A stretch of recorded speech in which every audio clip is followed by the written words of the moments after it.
अतिवृष्टी के धसक्यानं लातूरच्या जळकोट तालुक्यातील शेतकऱ्याची आत्महत्या, राहत्या घरी गळफास घेत संपवलं जीवन।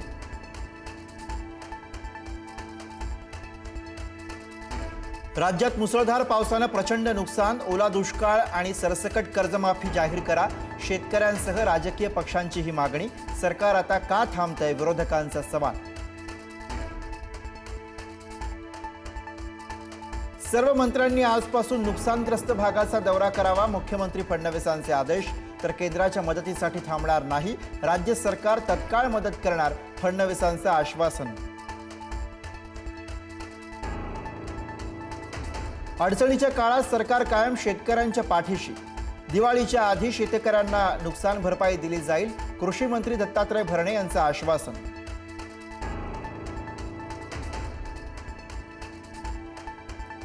मराठवाडा आणि पश्चिम महाराष्ट्राच्या काही जिल्ह्यांमध्ये शुक्रवारपासून अतिवृष्टीचे ढग, नांदेड, परभणी, बीड, धाराशिवमध्ये 26 सप्टेंबरपासून 4 दिवस पावसाचा अंदाज, हवामान खात्याकडून अलर्ट जारी। धाराशिवला अतिवृष्टीचा मोठा फटका, जिल्ह्यातील अनेक नद्यांना पूर, जनजीवन विस्कळीत, शेतकऱ्यांचं मोठं नुकसान, अनेकांच्या संसारात पाणी।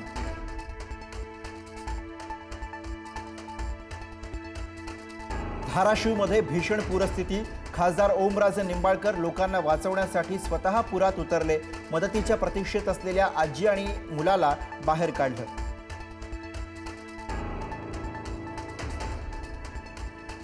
धाराशिव आणि सोलापूरमधील नुकसानग्रस्तांना उद्या साहित्य वाटप करणार, वेळ पडली तर धाराशिव जिल्ह्यातील काही गावं दत्तक घेऊ, पालकमंत्री प्रताप सरनाईक यांची माहिती।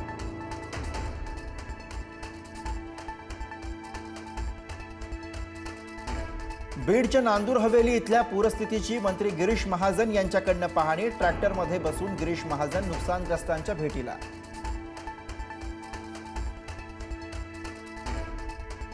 मुसळधार पावसानं सोलापूरलाही झोडपून काढलं, नद्या पात्राबाहेर पडल्यानं शेतात पाणी, खबरदारीसाठी ग्रामीण भागातील शाळांना आज सुट्टी जाहीर।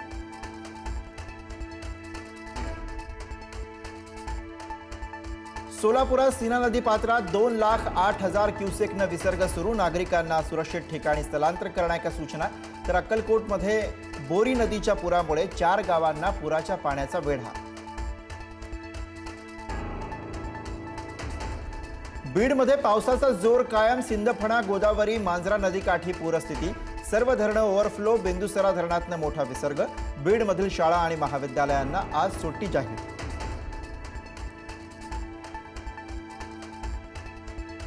हिंगोलीच्या औंढा, नागनाथ आणि वसमत तालुक्यामध्ये ढगफुटी सदृश्य पाऊस, तर परभणीच्या आहेरवाडी शिवारातील थुना नदीला मोठा पूर, सजगीर कृपा मंदिर परिसर जलमय, आहेरवाडी कांतेश्वर मार्गावर वाहतूक बंद। मराठवाड्यात 75 मंडळांमध्ये अतिवृष्टी, 75 जनावरं दगावली, तर 100 पेक्षा अधिक घरांची पडझड, तत्काळ पंचनामे करून मदत देण्याची शेतकऱ्यांची मागणी।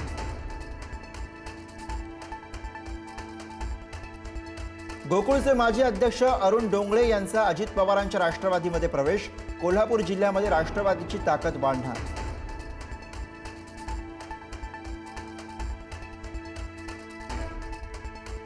वैभव खेडेकर यांचा पक्षप्रवेश अखेर ठरला, खेडेकर थोड्याच वेळात रवींद्र चव्हाण यांच्या उपस्थितीमध्ये करणार भाजपत प्रवेश।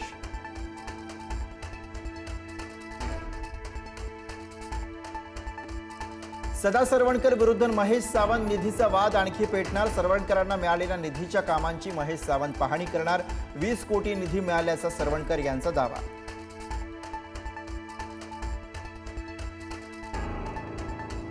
पुण्यात एम्स स्थापन करण्यासाठी हालचाली सुरू, केंद्र सरकारशी समन्वय ठेवून प्रयत्न करा, उपमुख्यमंत्री अजित पवार यांच्या सूचना।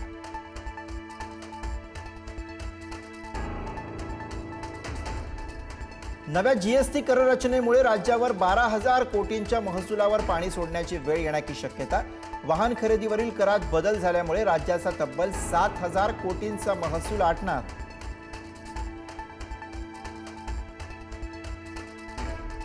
शनी शिंगणापूर देवस्थानचा कारभार प्रशासकांच्या हाती, विश्वस्त मंडळाचा भ्रष्ट कारभार, अनियमितता, बोगस ॲपच्या माध्यमातून भाविकांची आर्थिक लूट थांबवण्यासाठी निर्णय।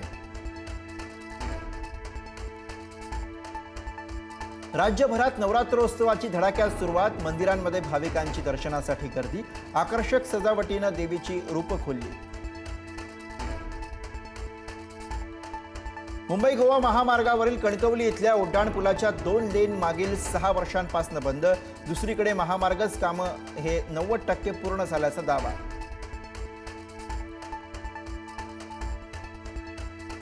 अमरावतीमध्ये माजी खासदार नवनीत राणा यांचा गरबा डान्स. शंकरनगर इथं अंबा महाकुंभ रास गरब्याचं आयोजन. राणांनी महिलांसोबत रास गरबा खेळण्याचा आनंद लुटला.